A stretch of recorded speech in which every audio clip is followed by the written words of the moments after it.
Hello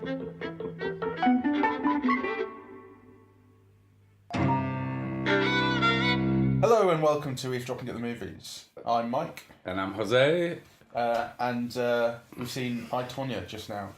My shoulder hurts, so I'm probably going to go, ow, a few times as I move about. My shoulder really hurt because I did it during football. I don't know what I did. I think I torn something. So did you win at football? Yes. We won 6-5. I scored twice and set up a last-minute winner. Oh, so it was worth it. So you are the champ that Tonya never got a chance to be. Yes. I did a triple axel as well, but no one didn't get a point for that in football. So what did you think of the movie? I'm neither here nor there on it. There are things I like, things I don't like. Okay. I feel the same way, actually. I've heard people really love it, and for reasons I can understand, but I'm a bit uncomfortable with it. That's not a word I would use. I'm uncomfortable with it.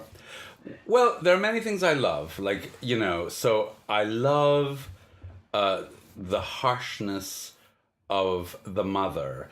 I love the way that Tonya Harding is depicted as living in this world in which all kinds of violence, from her mother's psychic violence to her husband beating her up and so on, are almost naturalized, right? It's just kind of... it's in the fabric environment. The fabric of her life, right?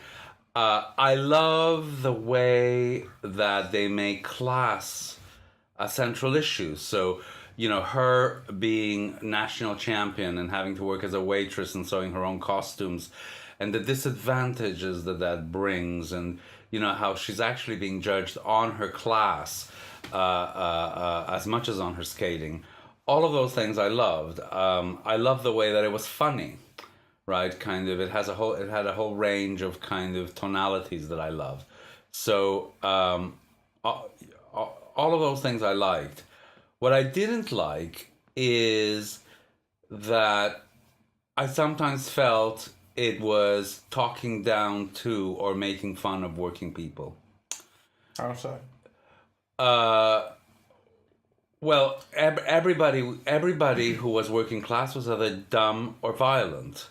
Right? Everybody who was middle class was nice and well educated and supportive, and a coach or a trainer so I thought the whole class thing, whilst in many ways praiseworthy, it just didn't come out quite right for me. The middle class people are supportive in a way, but it's the class thing, the tension in the class theme comes out through the question of conformity.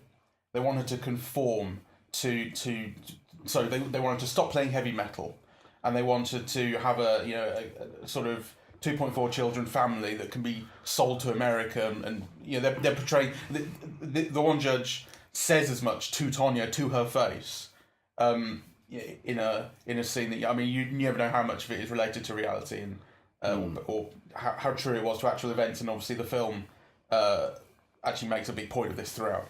But the one judge says to Tonya, we are judging you on more than your skating. And she's saying to her face, you will never get a fair whack. Well, no. I do see what you're saying, but on the other hand, there is this thing where so she could have conformed. She could change her nail polish. She could change her music. That's not a class issue. Lots of working class people would have done it. That becomes a personal issue. It becomes a thing. It becomes a thing then of being who you are. It's not who she is.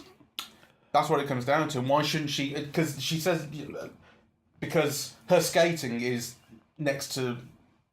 second to none. Right? Her skating is world class, and if it's judged just on the skating, then she wins every time.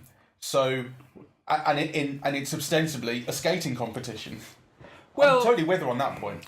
Well, be that as it may, we know that is the case. There's a certain kind of performativity that we do, or we all do in life, in order to get along with people. So I don't like how that's made a class issue, right? That somehow she can't conform, she can't be I mean, this thing about wearing the nail polish. I mean, the nail polish is an issue because it makes her seem working class, right? So, kind of why she's so resistant to those changes. I mean, I just don't understand why she is. And the film doesn't illuminate me. So actually, all of those things become class things. And I think the film makes me uncomfortable with them. So, for example, in those scenes which take place in the kitchen as interviews, does her hair really have to be that ugly? Right? It kind of, it reminds me a little bit of those issues in Britain when, what were they called when people wear the Burberry hats? Chavs. I think there's a lot of kind of delight in the chavishness, of these characters that I don't like. Yeah, she says I'm white trash. Well, yes, and actually that kind of white trashness is put on display for the delectation of cinema audiences in a way that makes me uncomfortable. Okay, I didn't feel that way, I must say. I felt that it's more of a... You really feel... It's not even like a pride, it's not like that kind of thing of like redneck and proud. It's just a thing of this is who I am and the way I live. And she doesn't feel the need to apologise for that at any point. She fights the people who want her to change it. And I like I say, I'm completely with her on that, and I don't feel it's been presented to the audience in a way that's meant to make you laugh at her, or it's kind of intended to titillate. I don't feel it's like, those Channel 4 docs that they used to do, or probably still do, which are Benefit Street, I think, was the one that made all the headlines, where it was just a street in Birmingham populated by people on benefits and no jobs, and it was just being portrayed as actually the show. I thought what I saw of it was kind of interesting, but it was being portrayed in the media as this thing of let's laugh at the chavs, let's look at the way they live. I think there was an element of I don't feel there's an element of that in this. I do. I thought in many ways, so I mean, it's hard to know in a way. Were people really that stupid? Every working class person in this film is either they're stupid, they're inelegant, they're unkind, they're brutish, they're violent, and they're thick as shit. Who are the working class people? There's Tonya, who is not particularly stupid. She's kind of sensitive to her own sort of place in life, and she argues. I mean, she's quite an interesting character. Her mother is not stupid. She's not very loving, or she's loving in kind of a weird way, but she's not stupid. The stupid ones are the two blokes. There's the two blokes, the other two blokes that they hire. Those are the central characters. Those are the central. And actually, I think there is something about the mother that makes her stupid. Okay. Because she's so uncompromising, she's so unkind. There's really not a trace of any kind of affection in a way that I find almost unbelievable. That I just can't believe, that a mother who invests so much in a child isn't shown with a trace of warmth. Just all this brutishness that kind of also seems so counterproductive, really. I'd certainly give you that's a kind of a type of stupidity, but that's not a kind of stupidity that I think is related to class. Okay, well, I think maybe that's something. So, I mean, and that's something I suppose in a way that one can see is, interesting in the film, that, the women are smarter than the men, that's for sure, though I do think they have other issues. So, I mean, I laughed a lot, and the film is funny, and the harshness is kind of, funny in a way. But there are things that just kind of made me uneasy. Like, that I kind of... Okay. I didn't respond to. I mean, but what about you? I've got to say, I mean, I think I would pretty squarely disagree with you on the way the class is portrayed. I just disagree with the way you took it. But I can't deny the way you took it. I don't see that point of view really standing up, and I think it's actually more sympathetic than that. Yeah, so there might be a class issue here, and I'd be interested to see how other working class people respond to it. Yeah, because I'm like the middle class guy going, just let the working class people live their lives. Nice, yes, this is the way they really are. So, not to put too fine a point on it, but it made me uncomfortable. Okay, but it didn't mean I liked. I mean, one thing I didn't like. It's interesting. It's the first one I've seen in quite a while that I really haven't thought very much about during the movie. Like normally, my mind, in preparation for the podcast, in a way, my mind is kind of racing and it's coming up with thoughts and things that I want to discuss.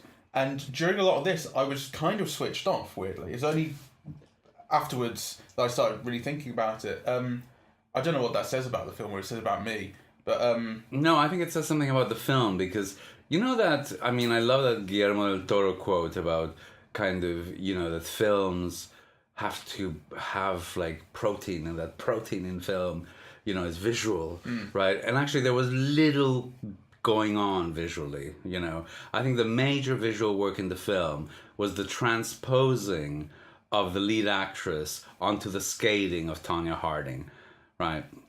And actually, if you looked at the credits at the end, so much of the credits were about that rotational device and, kind of things having to do with transposing Robbie's face onto, a stunt. It's not Tonya Harding, obviously, because it's been filmed for film. But, so I think those were the major visual efforts in the film. Yeah, well, there's also the transition between the interviews being framed in 4:3, and then the film being framed in, it seems like the widest thing possible. It's probably 2:20:1. Oh, yeah, it's incredibly wide screen. It's very wide. It's kind of it's as if to emphasise like this is a documentary and this is a movie. The kind of epicness of it. It doesn't. I didn't hate it. It seems to not quite fit, but that's just its style, I guess. I mean, a film that does so much in close up like this does, to then do that in the widest frame possible. It doesn't fit the shape of a face. Like it's not really for that. It doesn't kind of feel that. It doesn't fit. I don't think actually, that aspect ratio. I mean, I didn't think the film was doing much interesting visually. It was doing very interesting things narrationally. So kind of particularly at the beginning when the story is being told, and every so often the characters would look at the camera and say something Didn't like it. You didn't like that? No. Oh, I did like that. Didn't like it. The film has there's more than a touch of Wolf of Wall Street to it, particularly with that. So it's this thing of like, it's based on a true story, and how much of it is really real, and the characters are directly addressing the audience at points. So in this, the characters directly address the audience and say, this didn't happen. When you have competing accounts of domestic violence in the marriage between Tonya and, I can't remember her husband's name, her husband.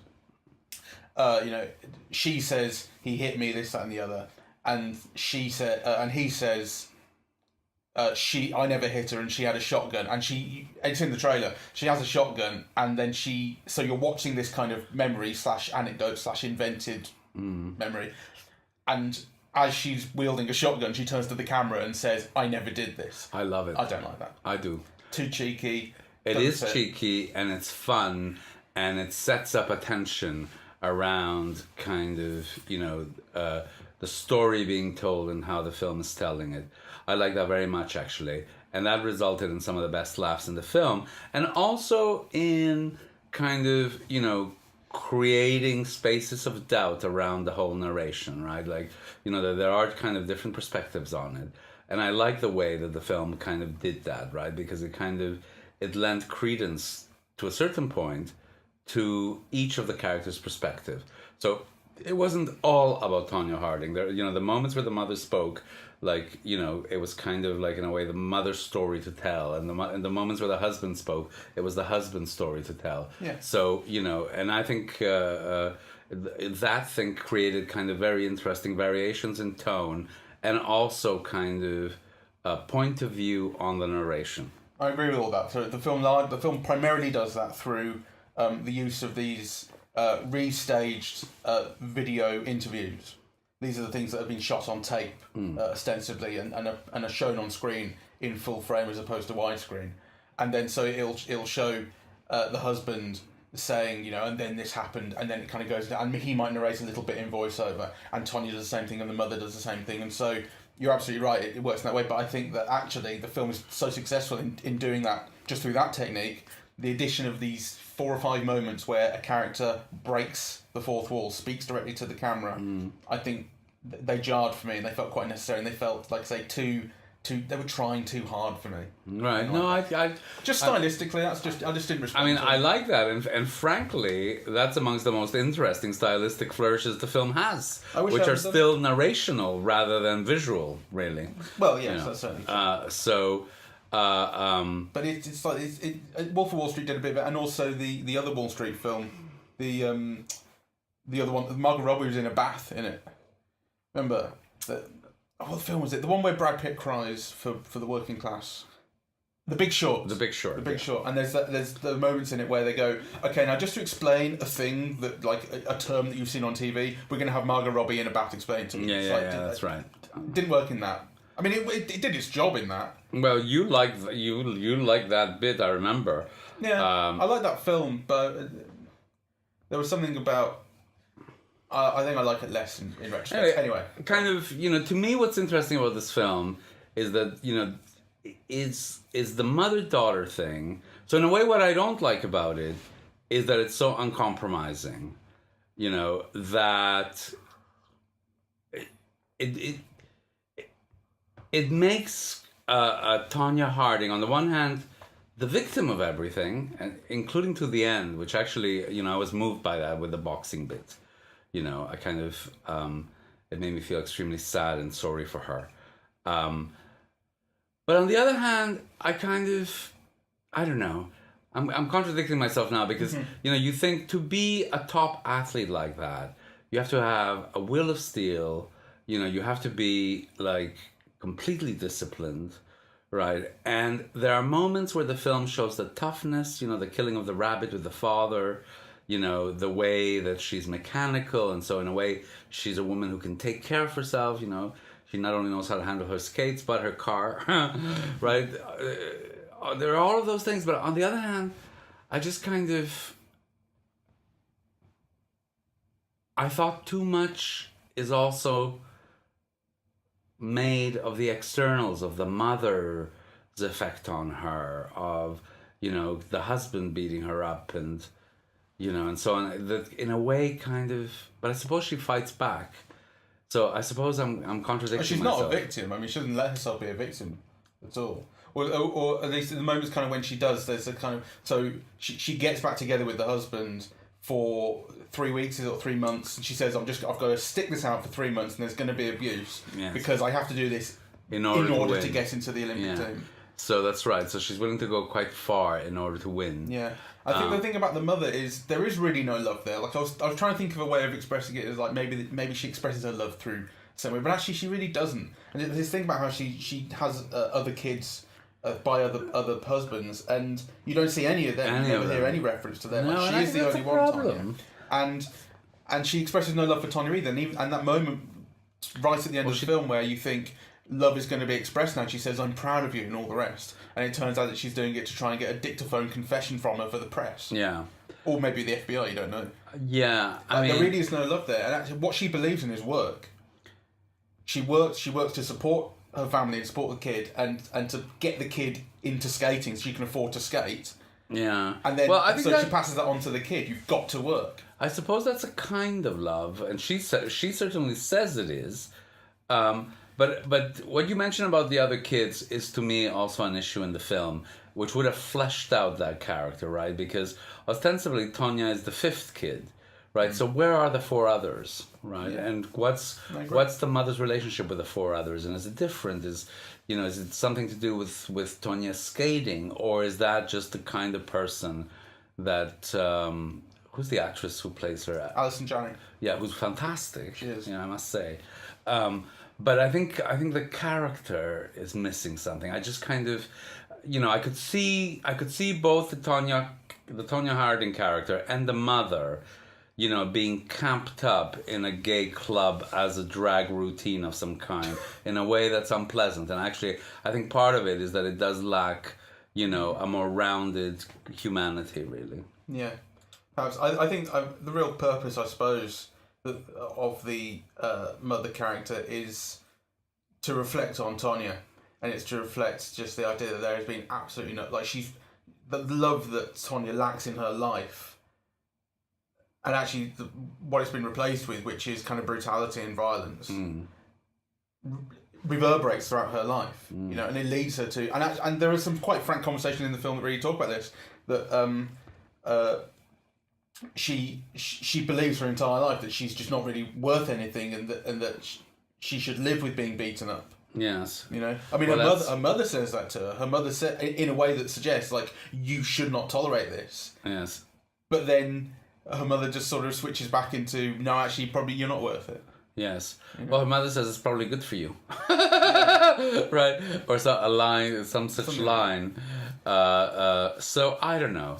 I kind of I feel ambivalent about this film, really. There's one thing which I did find quite interesting, which is, and again, this is actually related to Wolf of Wall Street, something I was going to bring up slightly earlier when I was talking about it, which is there's one point where there's a real direct address to audience, and not in the breaking out of the memory bit. It's in one of the interviews, and it's Tonya. This is when the Nancy Kerrigan thing has happened, and they're all in the aftermath of who knew about what was going on, and who did it and who didn't know, and so on. And Tonya is portrayed basically as a victim in this. She's portrayed as she knew about sending threatening letters to Nancy to put her off her stride, but then the lads took this to a thing of, and let's kneecap her as well, which she had no idea about. And in talking to the camera and thus the audience, when she's 40 years old or so, I suppose, she says something like, she says I was loved for a minute, then I was hated, then it was a punchline, and all of you, meaning the audience, all of you were my attackers. You were all responsible for this. Which is, and Wolf of Wall Street is right at the end of the Wolf of Wall Street. It's this thing of, you don't get the ending that you want in that film. The guy who's done all this horrible stuff doesn't get put away, or he does, but it's like a holiday resort, and he just ends up teaching another group of people like you or I to crave money and wealth and the rest. So it perpetuates, and I love that. I mean, I don't know what else to say about it other than I love that attack on the audience that hopefully makes people think about themselves, because she's obviously huge in America, Tonya Harding, and the story persists. It was an international story. I remember when it came out. Right. But the story persists in America in a way that I think the rest of the world is not as interested in these days. She remains huge, and as she says, she remains a punchline. People forget that she had real achievements. And I just love that sort of the audience, members of the audience might go, oh shit, yeah, I actually, maybe I was kind of a prick. I think the only moments that I felt really touched by, that kind of I felt increased my understanding and so on, were the moments of her already being, a national champion, I think, or coming in second or something, and being number 1 or 2 in the country, and having to sew her own costumes, and then kind of when she didn't make the team or something, working as a waitress, right? I.e., that you forget that these athletes, unless you're funded by your family, or unless you're so huge that you get some kind of endorsement deal, that basically, there's no money in it. It is kind of amateur. And if you are from a working class family, then these things actually cost a lot of money, right? It's not a sport for poor people to get into, and it's kind of amazing that she could be supported to get into it the way that she was. Yes. Basically, if you play football, as in English football, that's cheap.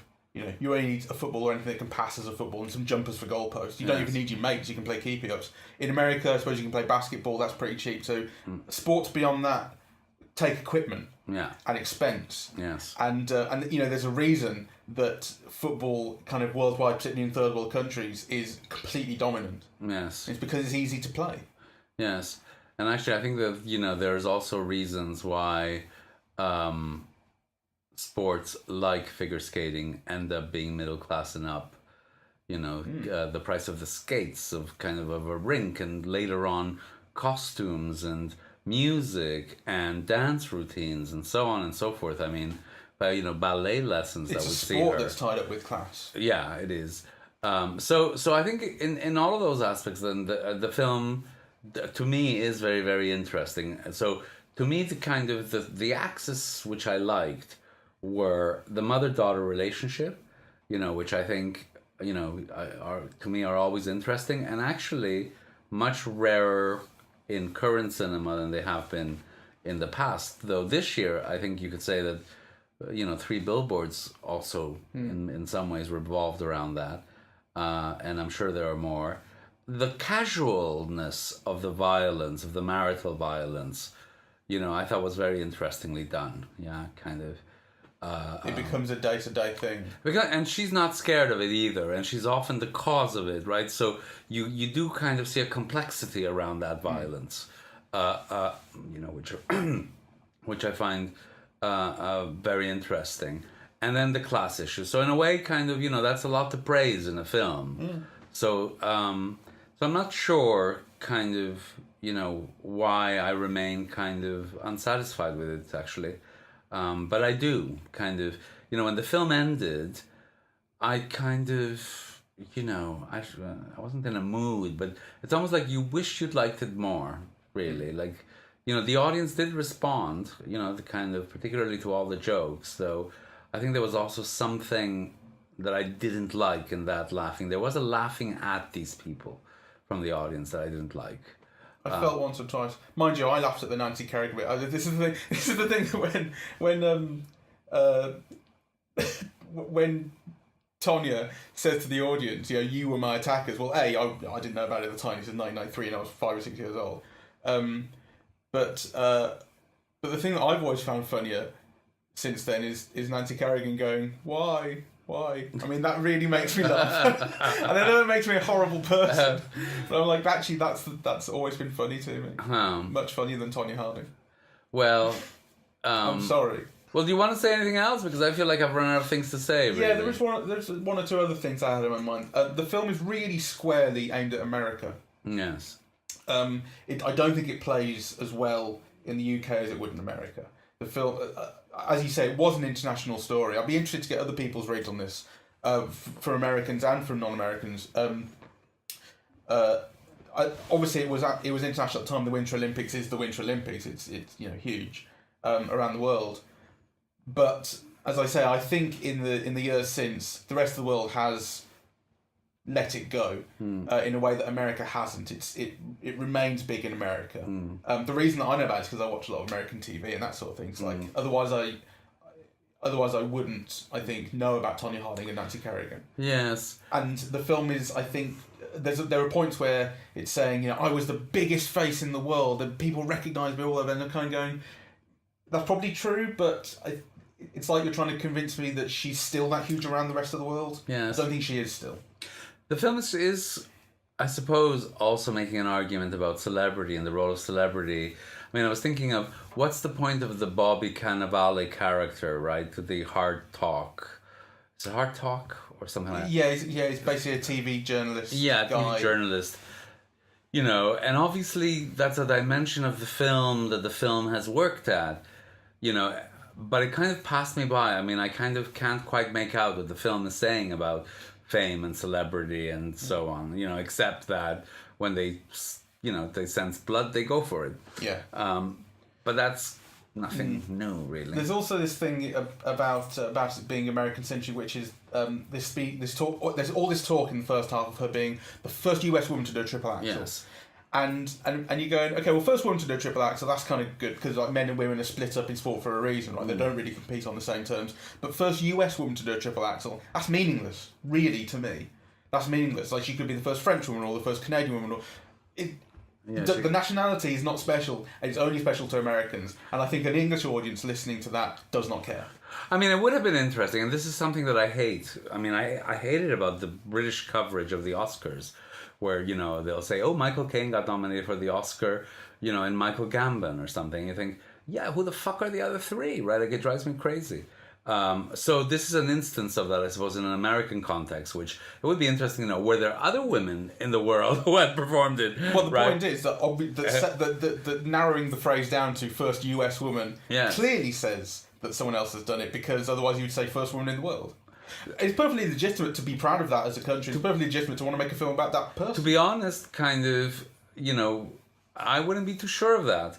I mean, you could argue that the US has become so insular in the last decade that, for all you know, there aren't other people who've completed that move in the world, and they just don't care. They just are concerned that it's the first American, rather, Well, I'm just going to find out. Because otherwise they would be screaming about it as a world achievement, I think. They would.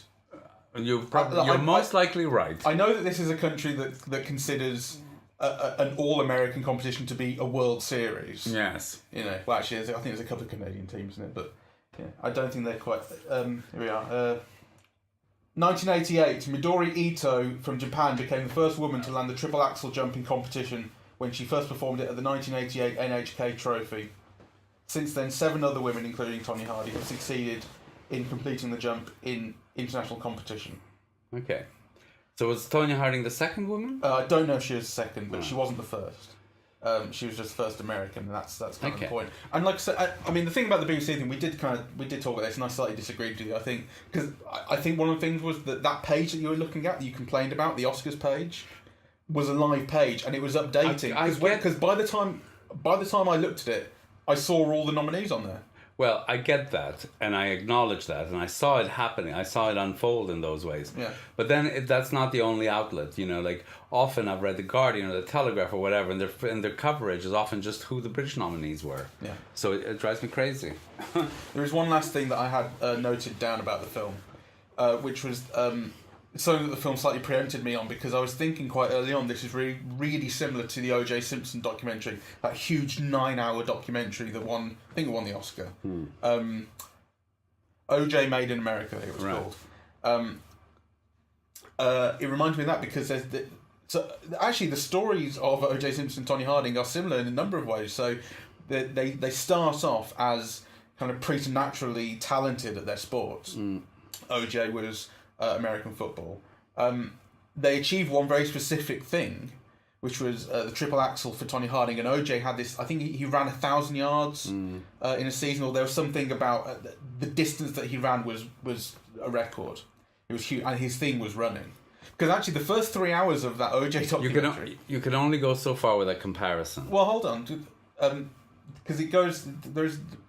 Go on. So the first 3 hours of the OJ documentary, what they did for me was it spends 3 hours, which is the length of 2 movies, before it gets to the murder, which is amazing to me. But I realised that it has to explain in so much detail the background and actually why this guy was so famous, why this crime became the biggest thing in the world.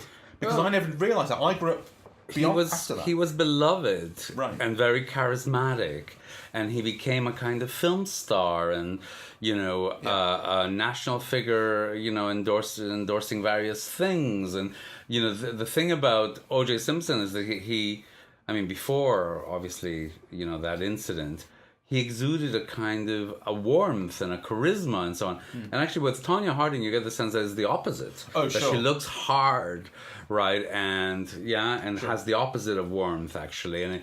And actually that's kind of also tied to class, But then there's this other thing of a culture of domestic violence in their households. Oh yes, which is true of both of them. And actually, one of the failings, maybe the only failing I really thought of in the OJ documentary, was that it didn't tie that.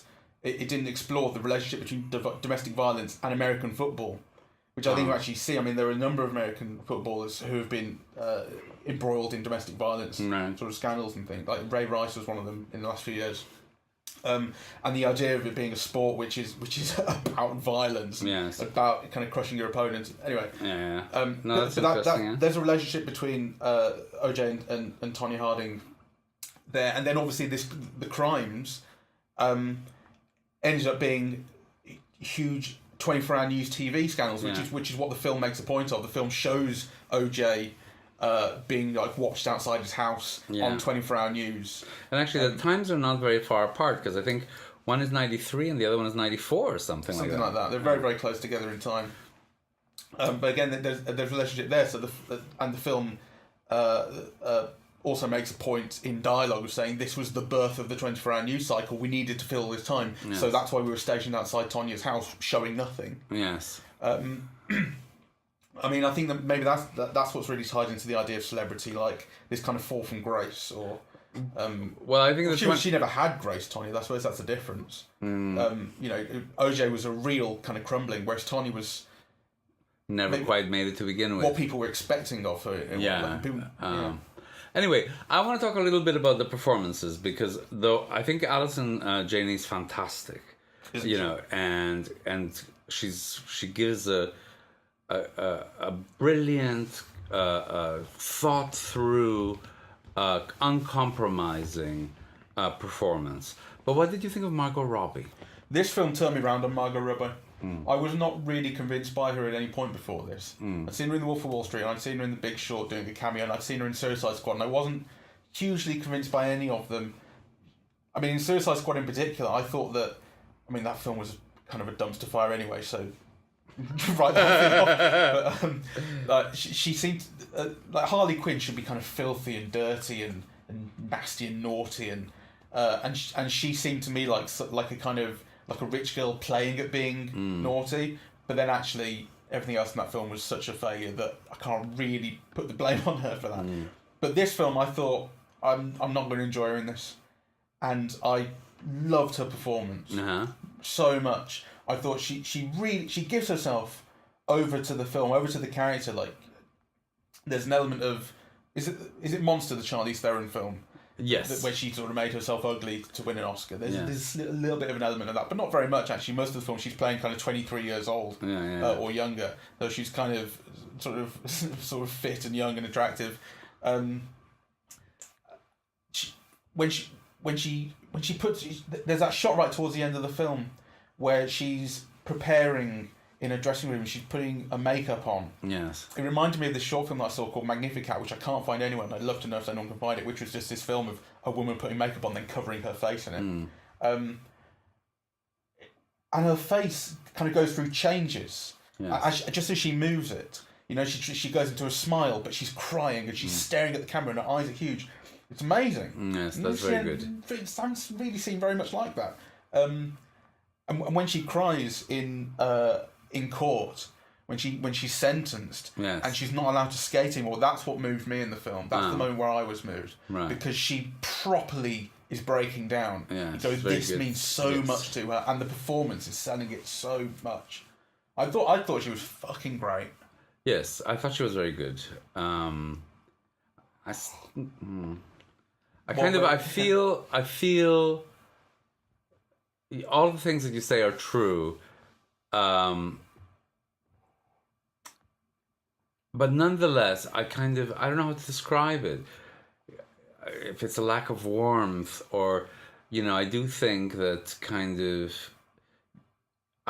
I would have liked to have been shown, I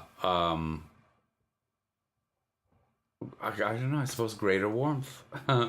She's not a warm person, really. No, she's someone who you can feel the kind of striving for that in who she is, but she's her upbringing and the world in which she lives doesn't allow for that. But at the same time, she doesn't want to leave it. She doesn't want to conform to this different notion of who she should be by all the judges and all the people who represent skating. She wants to be who she is, but that but there can be no connection with people around it because that's not what they're like. Yes, well, you may be right. So I'll have to think about this some more. I'm not saying you're wrong. I'm just saying I think she's really, really complex. And well, but if she were more complex, we would have seen more sides. And actually, I do feel that.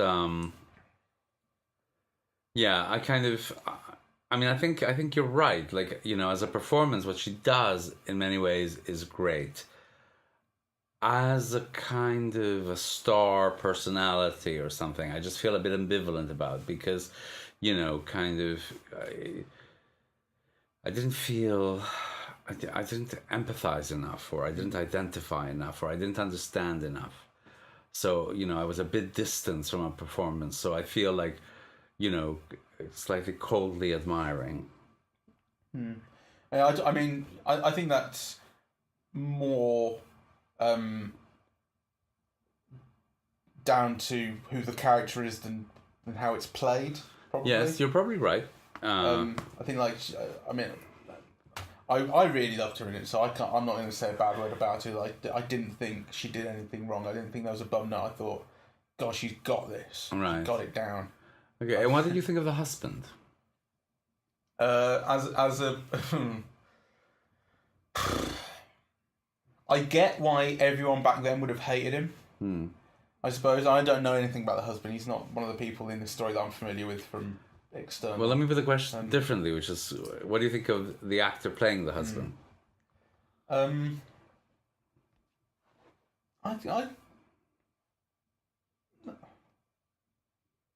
don't dislike him. I thought he was.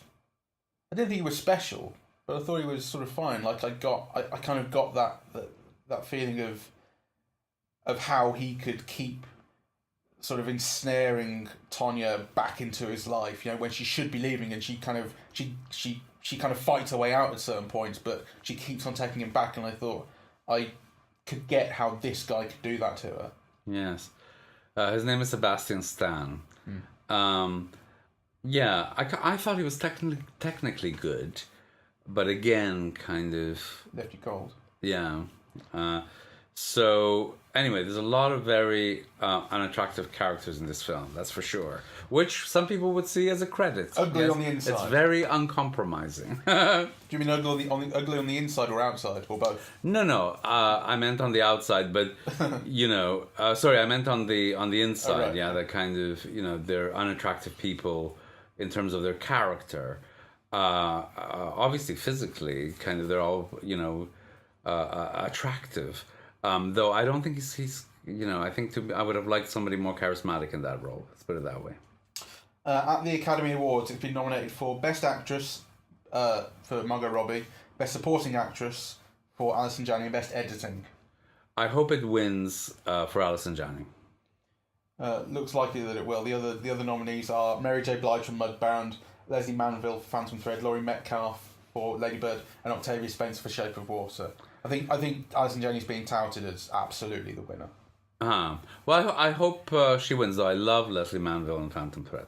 Margot Robbie, I think, is great, but she doesn't stand a chance next to Frances McDormand. Unfortunately, Frances McDormand knocked down anyone. Well, yeah, I think you're probably right, though. Frances McDormand has won. What did she win for? Fargo. Did she? Yeah. I didn't know that. Well, there you go. And it's a very similar performance. I the only time I watched Fargo was a long way away. I was sitting at the back of a coach going to Switzerland, and it was on the TV right at the front. And so I haven't seen Fargo. Is what I mean. Show off. I was on the back of a coach in Switzerland. And the Alps distracted me. TV was a very, very long way away. So, final thoughts? I think it's a film that a lot of people are going to talk about. I think in many ways it's a very attractive film in the sense that it explores issues in an interesting way. So by attractive, I mean that it has a series of attractions, not that the film itself is very attractive. I'm not making much sense now, really. It left me very ambivalent, but I think it's a film that people should see and that some will enjoy a lot, and it certainly kind of gives food for thought. I'd say I've had a very good time talking about it, and it's actually I like it more. It's one of these films that I'm liking a lot more now discussing it than I did in the cinema. In the cinema, I was put off by the director dressed to camera at times, and I was put off by the way it was, the way it looked, and the way some of the shots were composed. Despite the things that I did like about it as well, and as I said, like it was a film that while I was watching it, I wasn't thinking anything, which is not actually that pleasant a feeling. Some people like to switch off, but I haven't found that I like to switch off. I like to be kind of mentally active while I'm watching something. So let's do a cabbage. Well, but I like it more now. Talking about it, I think actually it's got real qualities. Yeah, well, I was engaged with it, but not necessarily always in a positive way. I mean, I think that you know, there were things that kind of put me off it, and actually, you know, this idea that, you know, some of the situations between the mother and the daughter, you know, will become part of a drag act at some point, like the Joan Crawford story. You know, I can almost bet on it, and that's not a credit to a film. Right. Yeah, harsh words. So, but if anyone knows drag, I don't know drag really. I've heard of Cher. well, that doesn't count. You heathen.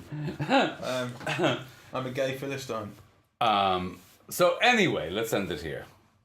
Yeah, we're on Facebook, we're on Twitter, we're on other stuff, iTunes. Yes. And we welcome your feedback. So actually, if you feel differently about this film, which I'm sure many of you will, do drop us a line. Yeah. Is Tonya Harding feminist hero? I think many people will say yes. It's interesting that the film is kind of an attempt to really rehabilitate her, isn't it? Like, she's basically someone who I don't think has ever... She's been reviled basically since it happened. And everyone's gone, now she's a figure of fun.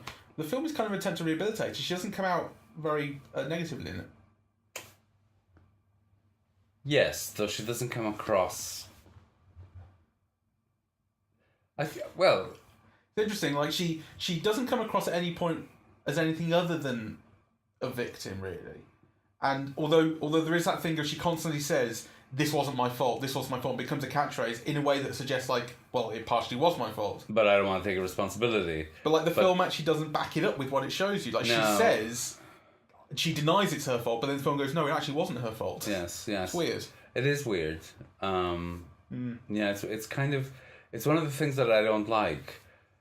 So, you know, because that line, it wasn't my fault, is a catchphrase. And you get the feeling that, you know, she's a person who doesn't want to take responsibility for any of her actions. And then kind of, you know, from the film's point of view, the film makes you understand why, really, like, yes, she was a victim, and she continues to be a victim. And there's a tragic aspect to her story, like, you know, kind of, so... You know how in the boxing film, they're all working class stories about kind of people who have to make their life being brutalized physically, right? Like that, you know, kind of their bodies are like the site of struggle, of class struggle. That's what you see in this film. And actually, maybe that's a great thing. You know, so kind of maybe that's one of the things that the film is doing so well, that it's kind of, you know, it's showing it that way, but through a woman's body. But there's something kind of unpleasant about, like, a woman constantly being, you know, beaten up first by her husband and then at the end in the ring, right? But actually that's what makes it tragic. So again, it is a very tragic ending. It's a good ending. So and she says as much, like, violence is all I've ever known, really. So this is what I have to sell myself as doing now that I can't skate anymore and do what I want. Yes. So maybe that's kind of part of the ambivalence comes from a good place. In any case... The film showing you something you don't like, but actually it's something you need to see. Maybe. So certainly we recommend that you see it. Yeah, for sure. Pretty good. Okay.